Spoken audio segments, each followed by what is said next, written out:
You're broken down and tired. Hello, welcome. We are here today in the Domino Effect studio, and I have a special guest here today, Fuji. And Fuji and I are going to talk about several things today, but I want to start off with sharing with everybody who Fuji is, what he did in his past, what he's currently doing in the future. Fuji, can you tell us a little bit about your history and what projects you're working on currently? Hello, everybody. My name is Fuji, but it comes from my first name is really Refugio. So a lot of people, when I came to the States in 1964, they could not say my name. So in second grade, they started calling me Fujio. And then from Fujio, it went to Fuji. They couldn't say Refugio, so it went to Fujio, and then finally Fuji, and all this happened in second grade. And as I was growing up, I took a lot of interest, or rather, by the time I was going to school, I was on a swimming team.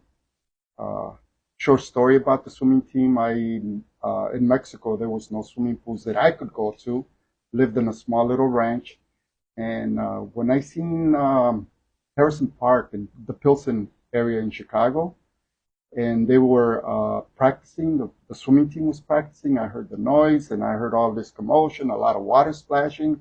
I went by the fence and my eyes I said, that's what I want to do. So I went home and I asked my mom if I could join the swimming team, and I asked her if she could buy me some swimming trunks. And this was her reply: your dad doesn't give us money for food. He's definitely not going to give me money to buy you swimming trunks, so you have to get a job. I said, okay, where do I find a job? She says, I don't know. And Fuji, how old were you? I was 10 years old. 10 years old. Okay. So when I started thinking about it, I seen kids helping at a grocery store. They would help older ladies, older seniors with the groceries from the grocery store, help them take it to the car, put it in the car, and they would get 5 and 10 cents. And that's what I started doing. I bought my swimming trunks in a week. And nice. When I tried to join the swimming team, the lifeguard said, I didn't speak English, so I asked my friend, can you interpret for me? Can you ask him if I could join the swimming team? And he said, yes, I'll ask him. So he asked the lifeguard, hey, he wants to be on the swimming team. And the lifeguard asked him, can he swim the length of the pool? And my friend asked me, and I said, yeah, of course. Nice. So he said, start from that end of the pool and swim all the way across. I jumped in and I started swimming like this, and he blew the whistle right away and threw me out of the not out of the swimming pool, but out of the water. He says, no, I'm going to show you how you got to learn how to swim. He was telling my friend. Everything was being interpreted because I didn't speak English. All I could say was thank you. That was it. So then my friend says he wants you to see how somebody on the swimming team swims from one side of the swimming pool to the other. So one of the swimmers got in, swam to the other side like nothing. And he says, when you learn how to swim like that a little bit, you could join the swimming team, but you got to be able to swim one length of the pool without stopping. Sure. I did it. And I joined the swimming team. And, it was about a week later that I joined the swimming team. And then, what happened was I started practicing too much or a lot, and they couldn't get me out of the swimming pool. I was the very last one each and every single day to be out of the pool. But when I joined the swimming team, I was the fastest swimmer in less than a month. Wow. And it continued, and I kept practicing and diving and swimming and so on. But that was the first part of my story. As I was getting a little bit older, my mom and dad got divorced. My dad was not very responsible. He had a drinking problem. So he was a manager at a steel company, but he used to spend all his money on women and drinking. Wow. So as I was getting older, I always used to think, when I get older and I get married, my kids are never going to see me drunk. They're never going to need food on the table. I'm going to do my best to make sure they are okay. And if they join any team, I'm going to be there, because my dad never seen me swim. Never. And I was the best swimmer when I was from 12 to about 14, 15 years old, until I became a lifeguard. And then when I went to high school, I was the most valuable swimmer in high school. So that's where it all started. Then I joined the Air Force. While in the Air Force, I started taking pictures. My first paycheck, I got a camera. I ended up working for the newspaper doing the sports section and all kinds of other stuff. And I learned by taking pictures, and I would carry a camera with me each and every single day. And anything that I wanted to photograph, I photographed. And along the way, I learned a lot about shutter speeds and f-stops and everything needed to take good pictures. And that was the fun part. I got out of the military. I started working for a warehouse called Reliable Office Supplies, and from there I started working at a camera store, and I was there for almost 30 years. Wow. And I learned a lot, but I got married like in the early 90s for the second time, and when I got married, it was very interesting because we ended up having 5 kids. Junior was the youngest, then we had Brittany, Selena, baby Letty, and Jessica. Jessica's the oldest. And so they were on different teams, from gymnastics to the other one was they used to play volleyball. And then at the end, Junior got into soccer. But that's basically it. That's what I've done. Okay. Okay. And now you're retired, correct? I retired 6 years ago, and all I do now is take pictures and enjoying it. I do street photography, I do sports. I freelance, which means I could photograph almost anything. I'm not good in one specific area because I try to practice all of them. Okay. And I'm just a little bit above average in every kind of field. If I tried it, I can do it because that's what I've been doing since 1975. Nice. Okay. And since you've retired, that obviously allows you to have more free time to do lots of things. And what is something else that you're doing in your retirement? Well, besides taking pictures, I have a scholarship foundation that I started back in like 2019. 2019. Okay. 2019. And so what I do, I was not working, of course, I'm retired. So I did Social Security, and I was basically donating 30% of my Social Security to try to help youngsters that want to go to school, but the parents maybe can't afford it. I cannot pay the full year of college, but it's a little bit of help. Okay. And one day I was thinking, by myself, I won't be able to do much. So I kind of recruited a lot of my friends that are artists. Nice. And by doing so, instead of only doing like $4,000 or $5,000 on my own, we're going to be doing the very first one September 24th at the National Museum of Mexican Art. And it's going to be approximately $20,000, somewhere around there. And it's going to be to different students. Okay. And what triggered you to do this? Well, my son Junior used to play soccer, and he ended up being really good. His story is when he was about maybe 11 years old, he asked me that if instead of going to day camp, could he play soccer? Because his friend was on a soccer team, and his dad was the coach. And I said, sure, of course, if you want to do that, I'll be there. And so, yes, he started going to the games, and he wasn't, in the beginning, the first month, he wasn't doing very well. So he says, Dad, I'm going to quit. After 1 month. 1 month. And I asked him why. He says, I haven't scored any goals. I said, Junior, you just started playing. He says, yeah, but I want to quit. I said, well, you can't quit right now. How about if you play for the rest of the summer until the season is over? And then this way your friends are not going to call you a quitter, and you're going to do much better. I said, but I am going to help you by, taking you to practice each and every single day. I'll be with you every day for a couple of hours, as long as you want to practice. And he said, okay. So we started practicing every day. And the last month that he played in the summer, he ended up scoring maybe about 5 goals. But it was 1 month. It was, maybe 1 goal a week. But we had already started practicing, and I told him, I said, now that you scored, you're going to get even better and better and better, because now you can handle the ball. And he said, okay. Started playing indoors, and something clicked, and all of a sudden he knew exactly what he was doing. All the practice that he did helped him out tremendously.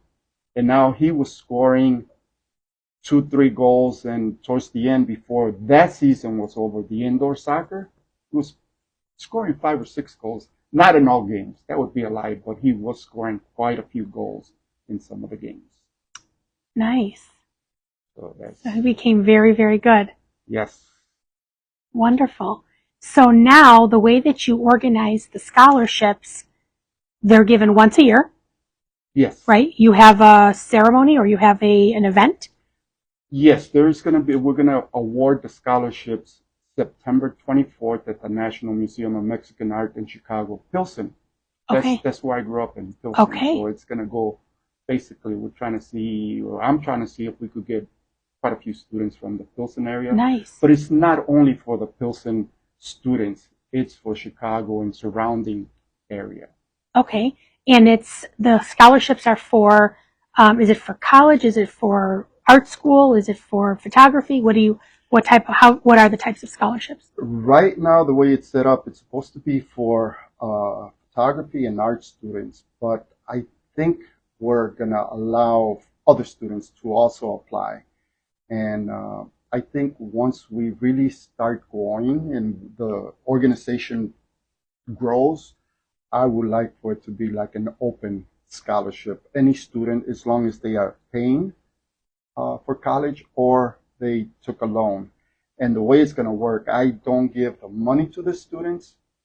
We need to find out what school they're in, how much they're paying, and then we pay the school directly. And if they took out a loan, we pay the organization, but we do not give money to the students. The other thing that I'm committing to is also teaching them about financial success, self-improvement, and anything else that we could help them out with. Also, I'm trying to get mentors so that the students will always have somebody to talk to and kind of guide them if they need any help. And basically, that is my goal, my mission. That is so awesome. So do students have to fill out like an application for this and submit it to like a board or something? Yes. Okay. The applications are going to be going out soon.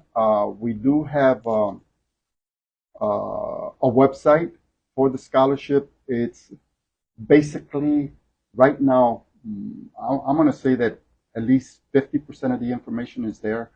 We're going to put in the student applications soon, the scholarship applications, and we're going to have more information there, contact information. We're probably going to have a list of mentors they can contact, and but they can go to the website now. It's Joseph Jr. Scholarship.org. So it's Joseph and then just JR Scholarship.org. Joseph Jr. Scholarship.org, and they can see some of his videos. That is so amazing. So what triggered you to do this particular thing in your retirement, this particular scholarship? Well, this is the tough part that I always kind of lose it a little bit. It so happened that one day I was driving home and I got a call. And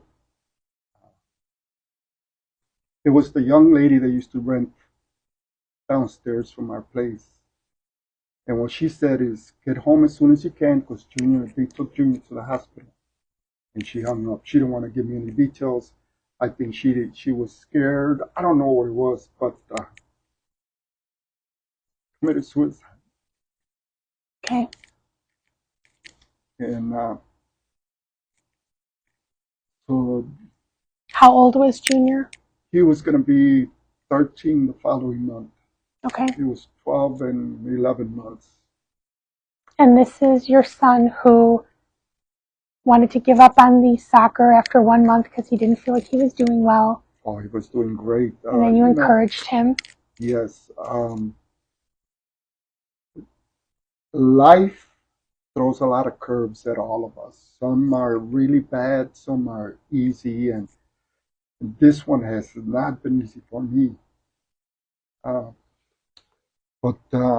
one of the things that Junior used to do is he would always help his friends some of the guys that were not that good playing soccer, he was there. He was like coaching them how to get better. Towards the end, the last year that we were playing, one of his good friends, his parents were not able to pay for him to be on the soccer team. So I stepped up when my son told me, he says he's not gonna play anymore because his They parents can't can't afford pay. it. They They can't can't afford it. So I stepped up and I paid. And then Junior said, from now on, he says, I'm gonna try to do even better so that I can improve. And when I become a professional soccer player, I am going to help as many students kind of accomplish their dreams if they need financial help.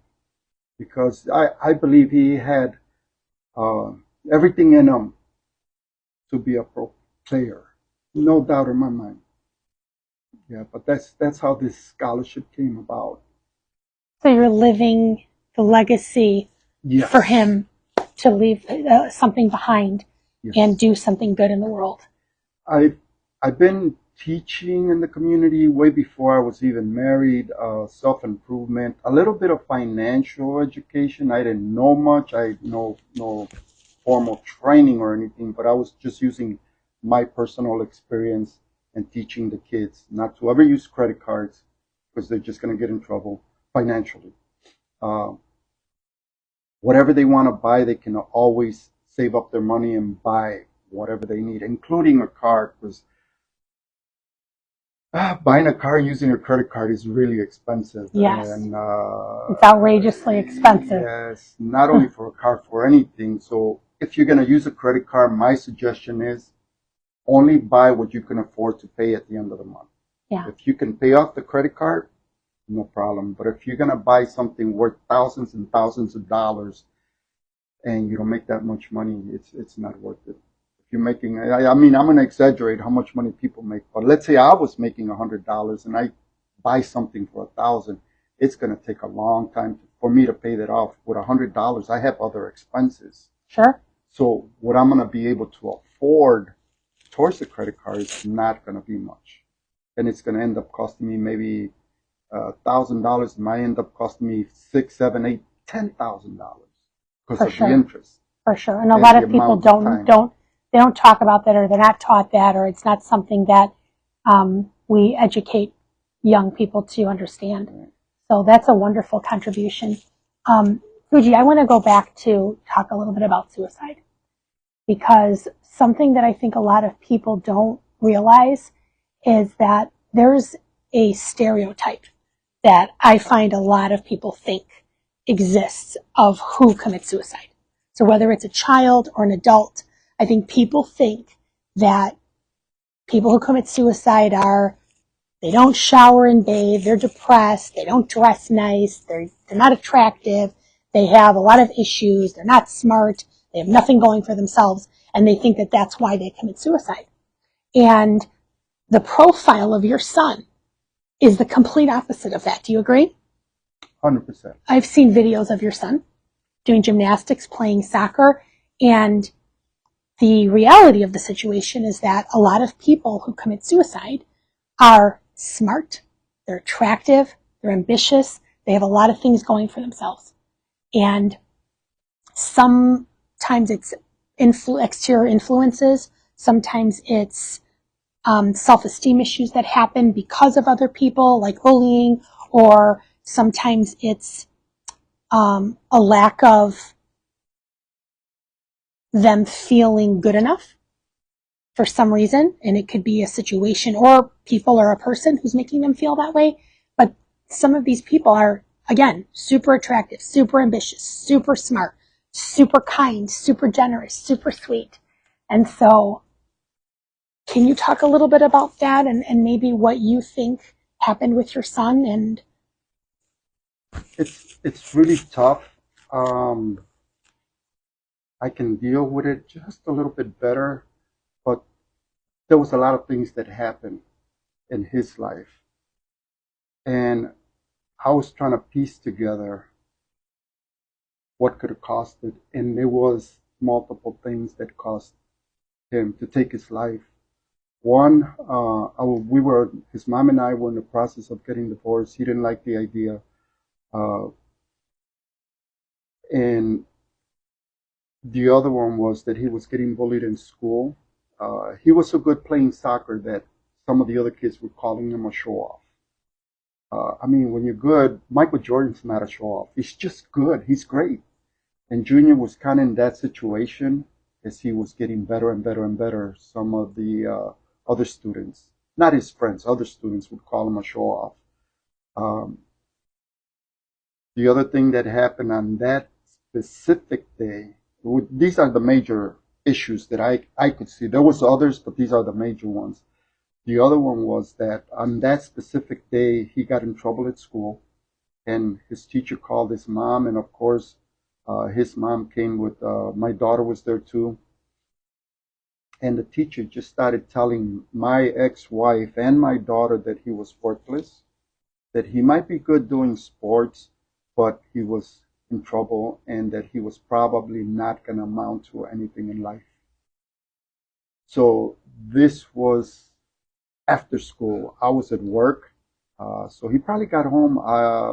Probably I'm gonna say after this, maybe like 3:30, 4 o'clock, and I think somewhere around that time. Well, what happened? The other thing that he had planned on that specific day, he and two of his friends were gonna go practice at the park. They were gonna go practice soccer, and but he wanted to talk to his mom, and his mom just kind of told him, "Hey, I'm busy right now." She just kind of pushed him a little bit, according to what I hear. I wasn't there, so I'm not 100% sure. And that she told him, "I don't have any time. You see, I'm on the phone." So he walked away, and he walked into a room, and he committed suicide. So it could have been, I believe, those were the three majors. I'm sure there's others that I might not know about, but it was the bullying, the teacher, and the divorce. The other thing that, even his friends, everybody was surprised because there was no signs. He was not depressed. Uh, he didn't hide from anybody. And I think when somebody is not planning to do something, you don't ask your two best friends to come in, pick you up so you can go practice. And by the time they got there, that's how they found out. They knocked on the door, they came in, and they said, "We're here for Junior." They went in the room, and Junior was already gone. So that was not premeditated. Sometimes I believe he wasn't even planning that. Yeah. But usually he used to call me sometimes after school, and on this day, not that he called me each and every single day, but on this day he didn't call me. I guess he believed that he was in trouble. My daughters would ask me, "Hey, why don't you yell at him? You don't yell at him when he does something wrong." I said, "There's no need to yell. I just need to talk to him. Talk to him like he's a full-grown man, and everything's going to be okay." But I think they seen that as something that I needed or that I should do. That when he does something wrong, I should punish him, and I didn't believe in that. So. Well, thank you so much for sharing that. Is there any advice that you would give parents? Because my goal here today, my goal with this video is that I really want to help be productive in the subject of suicide and for multiple people. I would love to help parents of children. I would love to help children. And I would love to help society understand and not stereotype or have misinformation about this subject.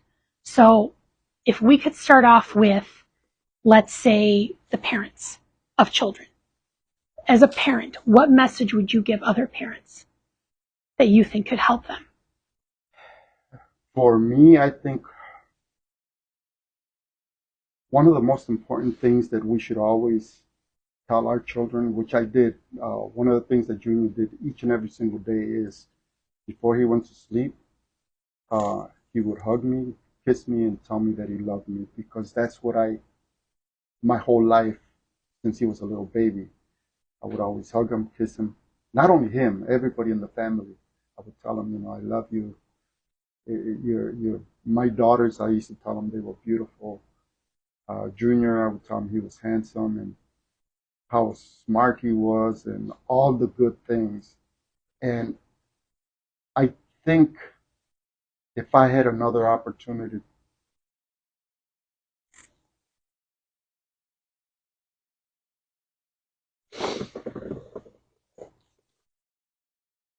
I would make sure that whatever was troubling him, I want to make sure that he should be able to talk to me. And maybe I should have had conversations about suicide with him too. And I should have told them that, you're going to get bullied. I got bullied. Everybody gets bullied in school for one reason or another. Too short, too skinny, too fat. There's many, many reasons for people to pick on you. But that conversation I think I should have had with him, because we were really, really close. We were really, really close. We used to practice together once he agreed and I agreed, or we both agreed to practice soccer every day. We spent an average of 30 hours a week, and those 30 hours I should have taken time and explained to him some of those things, that if he needed help, that he should talk to me. And one time he did ask me, why do my school friends, not the guys that play soccer, but some of the other kids, why do they bully me? I'm not doing anything wrong. I'm not doing anything mean to them. And I explained to juniors that it's jealousy sometimes. Yeah. They wish they could do what you're doing, but they can't. So they got to say something negative. And I said, you know what? They don't pay your rent. I pay the rent where you stay. I buy you the clothes that you wear, and I take care of you. They're not doing anything for you. Just ignore what they say. But I guess that was the one time he did say something. Maybe I should have thought about it, and I should have started more of a conversation, and I should have maybe given him information that was kind of a warning for him not to lose faith in himself, and that the family is a lot more important than what other people say. I think that's a good message. I think that a lot of people don't talk about suicide with their kids, and they don't talk about why people bully them. They just kind of acknowledge that the bullying's happening. They acknowledge that it's not correct, but sometimes if you can understand where it's coming from, it might be a little bit helpful. And I think that jealousy is a huge reason why people bully. And I think bullying is not only just in schools, it happens to adults. It happens in the workplace as well. Yeah. Bullying continues throughout our lifetime. Yeah. So one of the things that I do suggest, and I have I've been blessed with many, many good friends. The people that I like to hang out with are the people that have goals to better themselves and to better other people's lives. Those are the people that I really admire. I have very few, I guess I could say, and these are childhood friends that I haven't seen in many years. Everything has changed. Even though they were mean before, they're not mean anymore. We're in our 70s now, and if they are still bullies, that would be kind of tough. How can you bully somebody if you're in a wheelchair? No, nobody in a wheelchair can bully me now.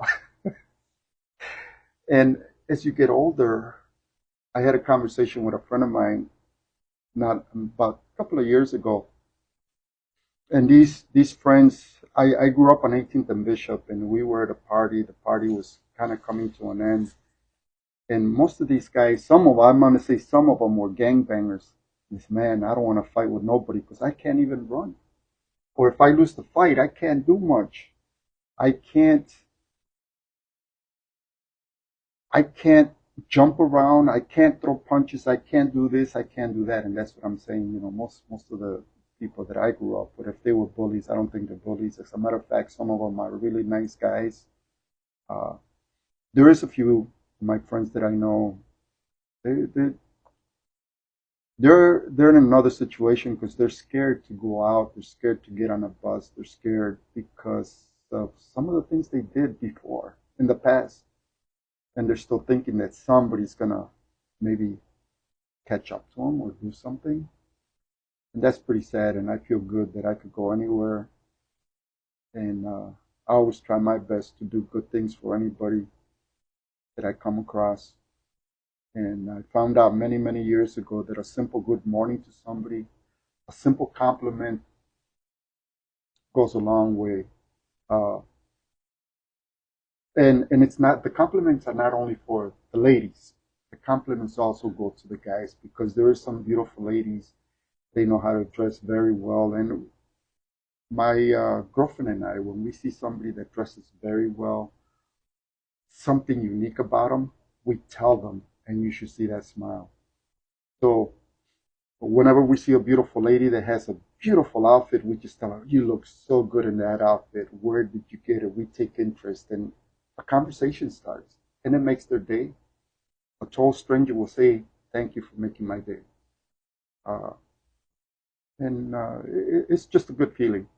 And every once in a while, I get a compliment, and it feels good too. It does. It certainly does. It feels good. And it seems like as humans, we're more inclined to complain or say something negative or talk about something that's bothering us, right? So it's really special when people take an effort and they vocalize something good or positive or a compliment. And you're right, it does. You'll see people's whole demeanor change, and you don't know what that person's going through in that day.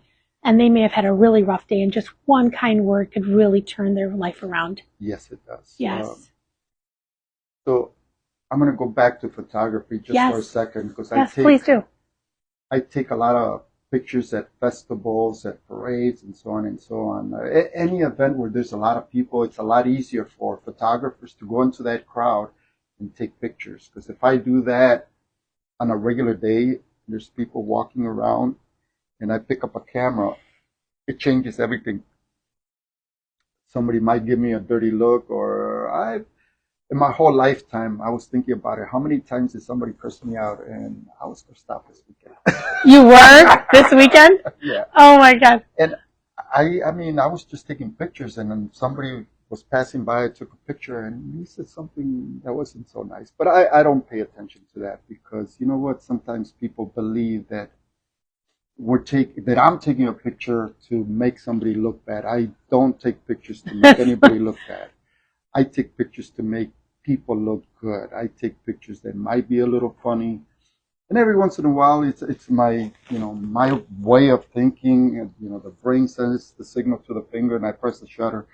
And there's been a few times that I pressed the shutter at the wrong time, but I don't show those pictures to anybody. And it's nothing really bad. It's just that it's a timing issue. It's a timing issue, and if I was to show those images, I think people would be embarrassed. And I don't want to embarrass people. I want people to see the pictures that I take with smiles or maybe goofing around or different expressions. Any kind of expression that shows joy is good. And then I've taken pictures of people that look sad. And so some of the images that I have, you could look at a picture and you could tell if this person is going to give you good vibes, going to lift you up, or it may get you to think. Or very rarely do I show pictures that will bring anybody down. I don't think, for me, it's not a good thing to do. Okay. So. That's a great approach, and I'm excited to see some of your work. I know that you have a book. Can you tell us a little bit about your book that you created? I'm so excited about that. The first book is already out. It was done in collaboration with the artists in the community because when I started the scholarships, I was limited to maybe about $5,000. And it came from my Social Security check or whatever, plus selling some of my equipment. But I wanted to have a better or bigger impact helping students. And that's when I asked the artists to kind of help me out. And if they could donate a piece of artwork, and if we could sell it, it would be a great help. They all stepped up and they all donated. Most of them donated not only one, some donated as many as 4 or 5 pieces. We were able to raise, last year, we were able to raise close to $10,000. Nice. But right now it's sitting just a little bit over 20, but I got to keep some money there to pay off, whether it's city, state, or whatever else needs to be paid. And I'm hoping that I can get not only the artists involved, I want to see if somehow or another I can get the community involved. So it's going to be the community helping our community students. That would be great because it's not only going to be me. It's not only going to be me and the artist. It's going to be me, I should say the community, the artists, and me. Okay. Just kind of coordinating this. Nice. But I think it's going to work, and it's kind of a dream for me to one day be able to pay not only part of a scholarship, but to pay a full ride for 1 year for one student or two students or three students, and then That's a little bit wonderful. more for some of the others. There's going to be smaller amounts that would pay maybe $5,000-$10,000 per student. But it's a lot of work, and yes, I cannot do it myself, and that's why I'm getting, I'm going to have to find a way now to get the community involved, which is the Pilsen community, but not only Pilsen, Chicago, and even the suburbs, because the scholarships are going to be for Chicago and the surrounding areas. But right now, there's a lot of things going on in Pilsen, and that's where it started, and it's going to continue, but it's going to be for all of Chicago and the surrounding areas. Okay. That's so wonderful. I'm so excited to hear about this. This is fantastic. So that was the first book with the Yes. artists. The second book right now is in the makings, and this is all street photography from Fiesta del Sol. There's many different events that take place in the community. There's also parades. There is so many events, and that's where I just go in there, and it's like I go into another world, and I'm just watching and I'm waiting, and to me, when I take a good picture, I see it as like a masterpiece. My masterpiece only maybe, but other people have interest in it, and they can see that it's capturing an image at that precise. They call it the decisive moment. It cannot be the second before, the second after. It has to be right there. That's when you press the shutter. And those are hard to get, but I gotten a few of them. Okay. And that's what the book is about. It's basically, I call it Mi Barrio, or my neighborhood. But I lived in different areas in Chicago, so to me, any neighborhood is really my neighborhood. If I'm there, it's mine. Nice. Nice. So that book is coming out? It'll be coming out hopefully either by the middle to the end of August, or maybe September. I gotta make sure that it's here for September 24th, because that's when we're gonna do the fundraiser, and I would love to have that book there so that we can sell them. And Okay. everything that we sell goes. The books that we sold before and that we are still selling now, and the one that's coming, everything goes into the scholarship fund. Nice. And one of the things that I take a lot of pride in, the funds that are there are not for me going out to dinner. It's not for me to put gas in the car. It's not for me to give to anybody else other than students that apply for the scholarship, and they get they get awarded a scholarship. That's what the money's for, not for any of my personal use at all. Okay. Which I feel great about. I always feel that if I start spending money, and other people tell me, oh no, you're gonna go, this is a meeting, it's related to that. You could spend money. You could use money for gas, you could use money for your meals, you could use for trips, and so on and so on. That's not the scholarship fund. That's not what it's for. Not in the way I see it. So it goes directly Yes, to fund everything's scholarships, gonna which is go awesome. into scholarships. Which is awesome. And you're a non-for-profit, correct? That is correct. Okay, so that's wonderful. That is so great. Well, thank you so much for sharing, and thank you for taking time today to talk about everything, some very personal stories, and I'm glad that you're doing something wonderful and giving back to the community in Junior's honor. That's Oh, yes. wonderful. I love it, and I know he's proud of it. I bet you he is very proud of you. Thank you. Broken down and tired of living life on the merry-go-round, and you can't find a fighter, but I see